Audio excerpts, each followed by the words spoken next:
Bonjour à toutes et à tous. Merci. Je vais remercier Chiara Magri, qui est la directrice artistique et la coordinatrice didactique de l'école d'animation du Centro Sperimentale di Cinematografia, qu'on a ici invité parce qu'on va commencer un projet de collaboration sur la projection sur les réseaux sociaux de l'Institut culturel italien de Paris des films d'animation qui sont l'essai final des cours des élèves de l'école d'animation del Centro Sperimentale di Cinematografia. Bonjour Chiara. Bonjour et merci pour cette occasion de montrer le travail de nos étudiants et, qui font un court-métrage pour la fin des études. L'école d'animation du Centro Sperimentale, c'est à Turin et a été créée en 2001 avec le soutien de la région Piémont, qui est très important pour nous, comme la branche d'animation du Centro Sperimentale qui se trouve à Rome depuis les années 30 et qui est l'École nationale du cinéma. Pourquoi à Turin? Parce que la région Piémont a accueilli le projet. Et pourquoi en 2001? Parce que c'est l'année, plus ou moins la période quand l'animation italienne a retrouvé une vitalité, a commencé à développer en industrie. Donc ça, c'est le bout du côté du travail qu'on trouve en animation maintenant en Italie, qu'il n'y avait pas avant.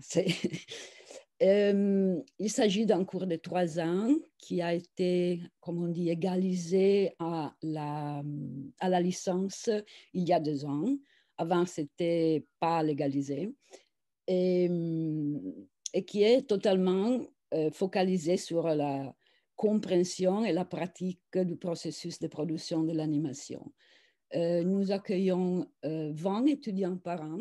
La philosophie, si on peut dire ça, de l'école, c'est aussi parce que maintenant il y a plusieurs écoles qui commencent à donner des cours d'animation en Italie aussi, mais au début, on était pratiquement l'unique occasion, la seule occasion de formation spécifique à l'animation. Donc, la philosophie a été commencée en pensant que l'animation, c'est un langage expressif très puissant, très important, très innovant. C'est une industrie qui, on voit crescere,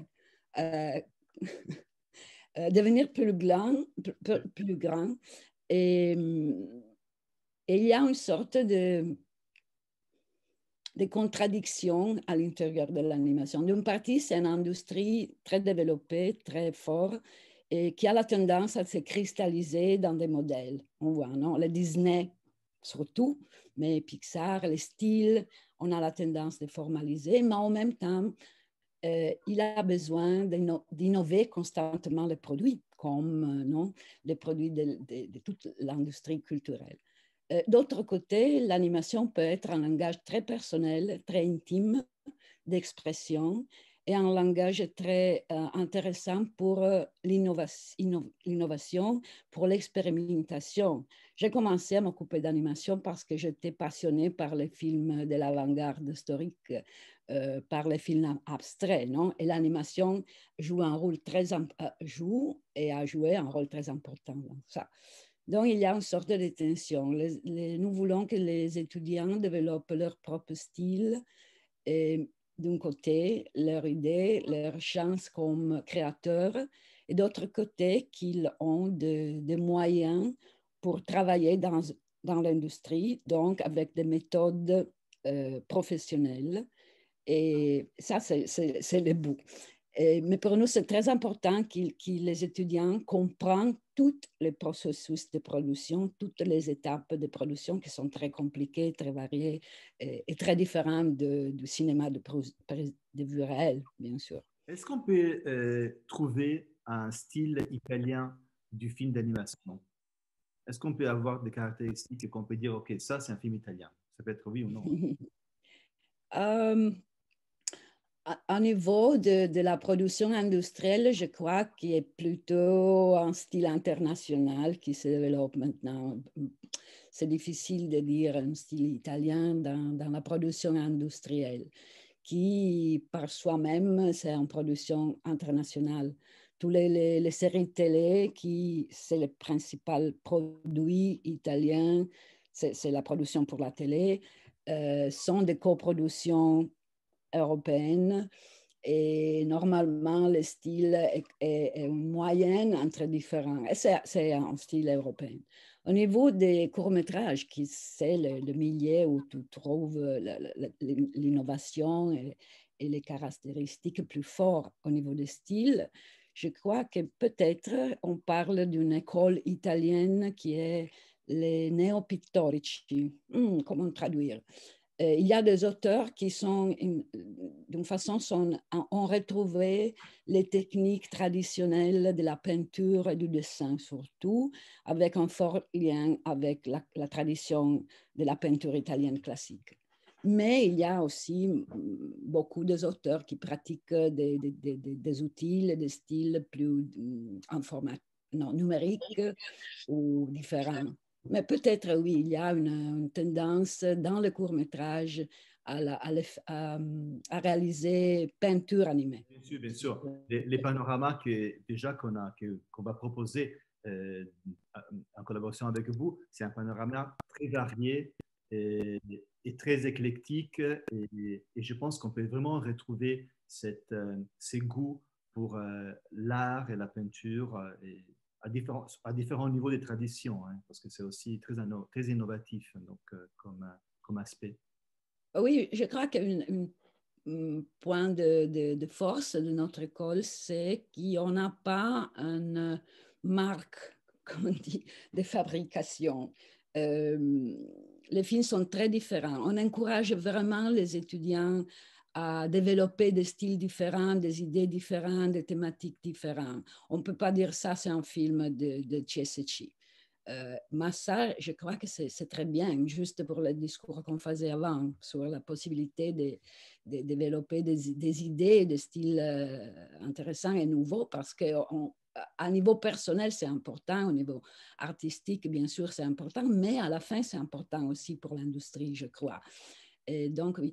Et ensuite, c'est important de savoir que les films normalement, ces films sont réalisés par de petites équipes d'étudiants. Ce ne sont pas des films individuels, mais sont réalisés et aussi la direction, la réalisation du film, c'est partagé par les étudiants, par les petites équipes qui sont 2, 3, 4 étudiants qui réalisent et qui les filment ensemble.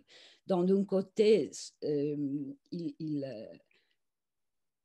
tous les, tous les membres de l'équipe sont au travail dans tout le processus de production.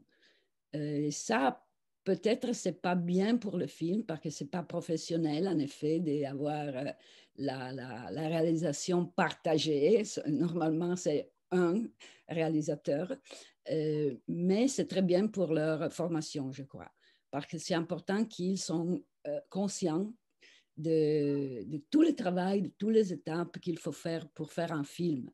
Ils sont peut-être animateurs, peut-être storyboard artistes, peut-être concepteurs visuels. Ils ont des rôles très différents et on développe mais aussi cette direction pour eux. Mais c'est très important que chaque membre de l'équipe d'une production soit conscient de ce qui vient avant, de son rôle, de son étape et qui va être après, non, l'étape suivante du travail. Et que tous sont conscients qu'on va faire un film, on va raconter une histoire avec des images et c'est pas seulement la scène que tu animes qui est important, car c'est vraiment fait la différence, spécialement pour le travail en Europe. Peut-être aux États-Unis, les rôles sont très différenciés, les écoles vont spécialiser beaucoup. Moi, je crois que pour nous, c'est plus important maintenant de donner une vision ample, non, de tous les processus de production. Oui, je trouve très intéressant ces points d'avoir des créateurs qui ont une sorte de globalité des compétences dans, dans sa profession, dans leur profession. Oh, Je pense, bien sûr, son compétence de base. oui, Et bien sûr, on lui aide à trouver son rôle spécifique, bien sûr. Il y a aussi des exceptions dans cette règle que nous donnons de faire le film en petite équipe et de partager la réalisation. Quand on trouve un étudiant ou une étudiante qui est spécialement orientée à une expression personnelle et qui est particulièrement vouée à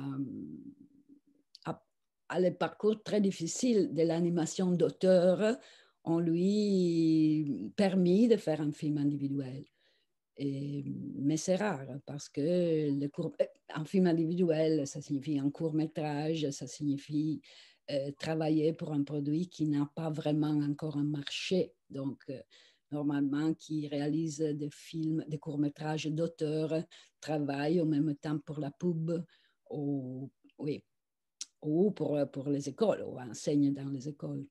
voilà. Je vous remercie pour cette très belle introduction sur les buts de l'école et ce qui sont les caractéristiques un peu à la base de ce court-métrage qu'on va montrer. Et on a vraiment hâte de voir ce qui sont les essais finaux, les films finales des films de fin de cours de ces jeunes artistes. Voilà. Très merci encore et à bientôt. Merci à vous. Merci.